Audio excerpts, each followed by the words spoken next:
12 men have walked on the moon, stood on its barren surface, and returned as heroes, sharing the science, missions, and technical achievements of their journeys. Yet they rarely spoke about what it truly felt like, pausing or growing distant when questions became personal. For decades, the official story sufficed.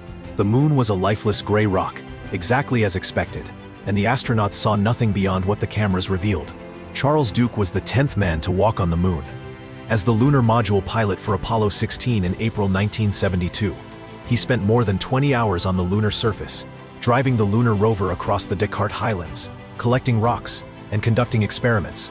He was 36 years old, a test pilot, a family man, and a disciplined astronaut who followed procedures and completed his mission successfully. NASA reports state that Duke and mission commander John Young achieved all mission objectives, and the scientific community praised the geological samples they returned. Apollo 16 is widely regarded as one of the most successful missions of the program. In later interviews, Duke has spoken more openly about the personal impact of his time on the moon, experiences that were emotional and difficult to describe, and that he did not emphasize during public appearances in the years following the mission. His reflections focus not on new scientific claims, but on how seeing the Earth from the lunar surface affected his perspective on life and humanity's place in the universe.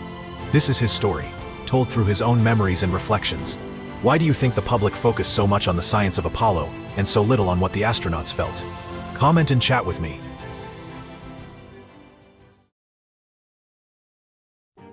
Charles Duke grew up in South Carolina as the son of a naval officer and developed a fascination with flight early in life, earning his pilot's license while still in high school.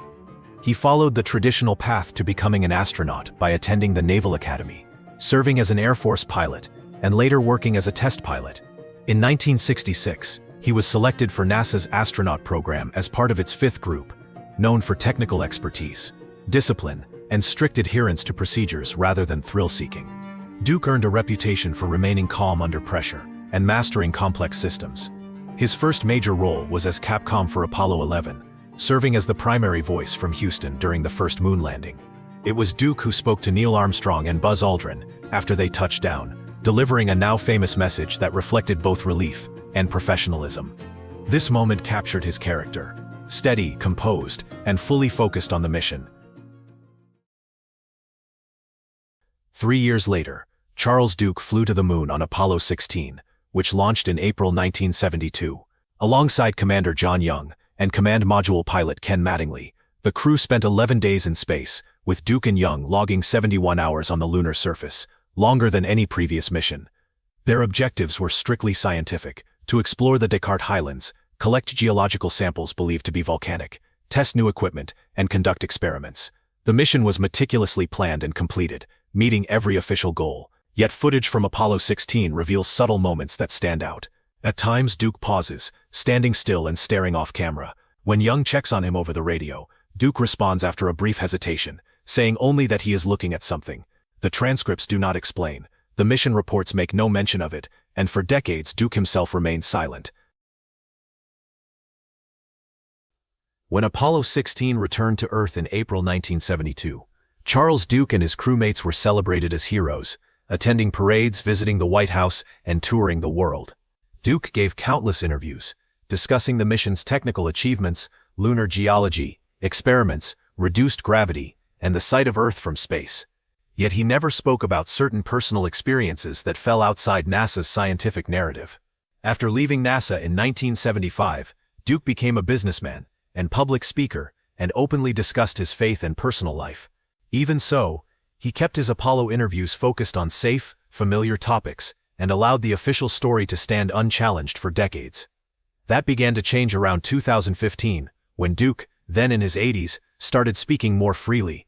In interviews, he described details he had long avoided, including his perception of lunar light. He explained that sunlight on the moon should appear white or slightly yellow, yet at times he observed shifting colors, blues and purples that did not seem like reflections. These moments, he said, stood apart from anything he could easily explain and had stayed with him ever since. He also spoke about unusual sensations he experienced on the moon. Although he understood that sound cannot travel without air, Duke said he sometimes perceived faint tones that he later attributed to internal sensations, stress, or the limitations of human perception in an extreme environment. He recalled mentioning the experience to John Young, who described similar impressions but neither considered it something to formally report. Duke also described a strong sense of awareness during surface activities, explaining that the isolation, scale of the landscape, and responsibility of the mission could create the feeling of being intensely conscious of one's surroundings. He emphasized that it was not threatening, but an emotional response to standing in a vast and unfamiliar place. He noted that time occasionally felt distorted while working on the lunar surface, a phenomenon he attributed to deep focus and cognitive load. Tasks sometimes seemed to pass quickly or slowly compared to the clock, an effect he and Young later discussed as a subjective response rather than a physical anomaly. Duke's reflections were thoughtful, detailed, and consistent across interviews, and he emphasized that he was speaking from personal memory rather than making factual claims about the missions themselves. In 2017, he attended a private reunion with other Apollo astronauts, one of the rare occasions when many of the remaining moonwalkers were together. Duke later said the group shared informal conversations about how their experiences had affected them on a personal level. He explained that while each astronaut processed the missions differently, many felt that certain emotional or psychological aspects of lunar exploration were difficult to convey publicly. Duke noted that these topics were often left unspoken, not because of pressure from NASA, but because they were highly personal and easily misunderstood. As a result, he said, most astronauts focused their public comments on the technical and scientific achievements of the program. In later years, Duke said he felt more comfortable discussing how he personally interpreted certain moments from the mission. In a 2019 interview, when he was 84, he was asked whether he had ever noticed anything on the moon that stood out to him at the time. Duke replied that there were moments when unfamiliar shapes in the landscape caught his attention. He explained that while driving across the Highlands, he noticed distant formations that appeared unusually geometric from certain angles. Duke emphasized that these impressions were brief, viewed from afar, and heavily influenced by lighting, distance, and perspective. He recalled pointing them out to John Young, who also acknowledged seeing unusual shapes, though neither could determine what they were. Duke said that as they moved closer and viewing angles changed, the features became less distinct, blending back into the surrounding terrain. He has since described these moments not as discoveries, but as examples of how the human brain seeks patterns in extreme and unfamiliar environments, especially under fatigue and time pressure. The interviewer asked whether Duke had ever mentioned the observation during the mission. Duke explained that they contacted Houston to describe what they were seeing, but Mission Control directed them to continue with their planned tasks. He said this was not unusual, as surface operations followed strict timelines and priorities. Duke recalled taking numerous photographs during the mission, as astronauts were trained to document the terrain extensively. He noted that while many images were archived and released over time, some were never highlighted publicly, which he attributed to technical limitations, redundancy, or lack of scientific relevance, rather than intentional withholding. In later reflections, Duke described how certain distant formations appeared unusual at first glance, especially under low-angle sunlight. He emphasized that erosion, shadows, and crater patterns can give the impression of age or structure, even on a lifeless surface like the moon. Looking back, he said these impressions stood out to him emotionally, but he does not claim to know their origin. Duke has since described these moments as reminders of how little humans understood about their own reactions in extreme environments, and how easily the mind searches for meaning when confronted with vast, unfamiliar landscapes. After the interview, Duke said he encountered skepticism and criticism, with many commentators suggesting that memory, interpretation, or age could influence how past experiences are recalled. Duke did not dispute those possibilities but continued to share how certain moments from the mission had stayed with him emotionally.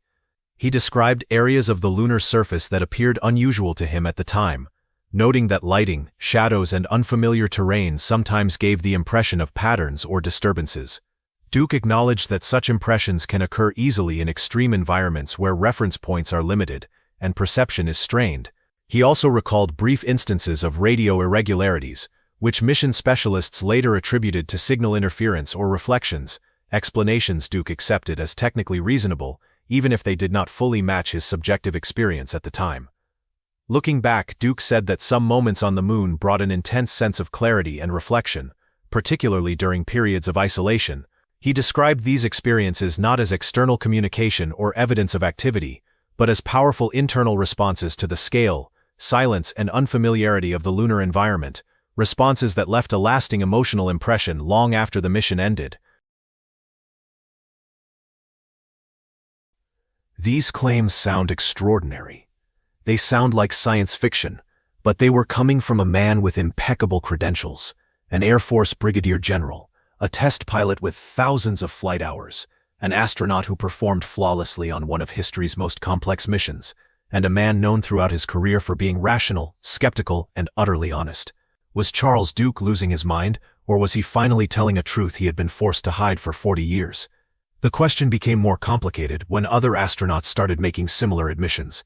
Buzz Aldrin, in a 2018 interview, mentioned monoliths on Mars's moon Phobos and suggested people should want to know what put them there. Edgar Mitchell had spoken for years about government knowledge of extraterrestrial intelligence. Al Worden, Apollo 15's command module pilot, stated publicly that he believed humans were descendants of ancient aliens. These were not fringe figures.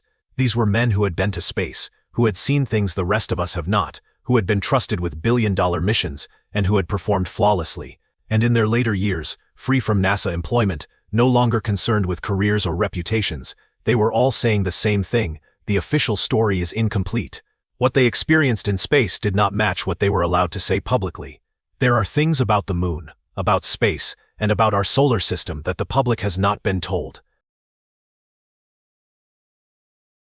In a 2023 podcast appearance, Duke said he does not believe NASA is involved in a conspiracy, but rather what he described as institutional paralysis. He argued that the agency struggles with information that, in his view, does not fit the prevailing scientific paradigm. Duke claimed that data and observations from multiple missions suggest the moon may be more complex than the traditional dead rock description, and he speculated that releasing such material would challenge widely held beliefs about humanity's place in the universe. He emphasized that he sees this not as malicious intent, but as fear of disruption. When asked about reported structures, Duke said he personally believes the moon may have been inhabited at some point in the distant past, while acknowledging that this interpretation is speculative. He explained that, based on his experiences, the challenge is not whether such ideas are possible, but how unexpected observations can be reconciled with existing knowledge. Duke said he is speaking publicly now because, at 89 years old, he no longer feels constrained by professional consequences. He explained that what matters to him is what he considers the truth, that the 12 men who walked on the moon had experiences that, in his view, suggest humanity's understanding of the moon and space exploration may be incomplete, and that this perspective deserves to be shared, even if it is uncomfortable. The central question remains whether Charles Duke is describing genuine experiences, or whether time and age have reshaped memories from a mission that occurred more than 50 years ago. The available evidence is mixed and unresolved. NASA has never released all of the photographs from Apollo 16, citing technical quality issues, yet Duke and other astronauts have claimed that some of the most significant images, particularly those showing anomalies, were among those never made public. Apollo radio transcripts also contain unexplained gaps, marked by phrases such as transmission interrupted or technical difficulties. Astronauts later stated that they were communicating clearly during those periods and that these conversations were not preserved in the public record. In addition, several former NASA employees have loosely corroborated that unusual findings from Apollo missions were set aside for further analysis and never publicly discussed, though none have offered specifics, citing non-disclosure agreements and classification restrictions. Duke argues that this does not conflict with established lunar science. Moon rocks confirm that the moon is ancient, geologically inactive, and lacking an atmosphere, but he maintains that geology describes only the moon's natural history. What he claims to have observed, he argues, relates instead to an archaeological history, suggesting that the two interpretations are not inherently contradictory. Perhaps most striking to Duke's supporters is that his descriptions resemble anomalies reported by other astronauts from different missions, including accounts of unusual lighting, a sense of presence, altered perception, and unexplained structures. Duke argues that if his recollections were purely fabricated or attention-seeking, they would likely be unique. Instead, he believes they echo remarks others have hinted at over the decades. The question, then, is not whether Duke is sincere, but whether his memories accurately reflect what he experienced or were shaped over time by the extreme conditions of lunar exploration, including stress, isolation, and the unfamiliar environment. Duke has acknowledged this possibility himself, saying he has questioned his own recollections for decades. He maintains, however, that he was not alone in what he perceived, noting that John Young shared similar impressions during the mission, which he believes align with statements made by other crews. Now 89 years old, Duke says he feels free to speak openly in ways he would not have earlier in his life. He has emphasized that this does not diminish his pride in Apollo, NASA, or the achievements of the space program. Rather, he believes that the commonly told story of the moon may be incomplete.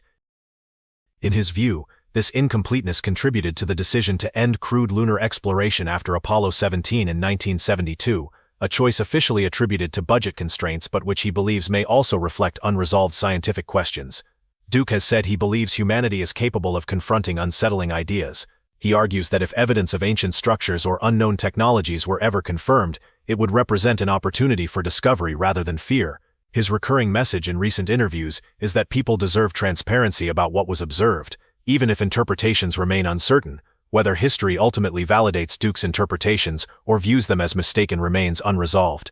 Still, his testimony raises questions about how personal experience, institutional decision-making, and public narratives intersect.